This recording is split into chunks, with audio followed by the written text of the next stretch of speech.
Institute నమ్మి ఇక్కడికి వచ్చిన ఈ 4 monthsలోనూ మా వాడైన డెవలప్ అయిన తీరు కానీ లేకపోతే ఉన్నది కానీ ఈ 8 సంవత్సరాలు మేము ఎందుకు తప్పు చేసామని మేము బాధపడుతున్నాం. కారణం ఇంకో రిక్వెస్ట్ చేస్తున్నాం, సరే తక్కువ మందితో వెళ్ళిపోతే బాగుంటుంది, తక్కువ మందినే తయారు చేస్తే ఈ తక్కువ సరే ఇప్పుడు మాకు మంచి ఒక పునాది దొరికింది, స్కూల్ మంచి దొరికింది.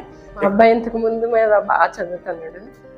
మా బావగారు అబ్బాయి IAS కోచింగ్ తీసుకుంటే ఢిల్లీలో, వాడు మొన్న ఎక్కడ వచ్చి అబ్జర్వ్ చేస్తే చాలా బాగా నాకు ఇచ్చిన ఎగ్జామ్లోని కూడా అబ్బాయి బాగా చేస్తాడని చెప్పాడు. వెళ్ళి జాబ్ కొట్టాడు.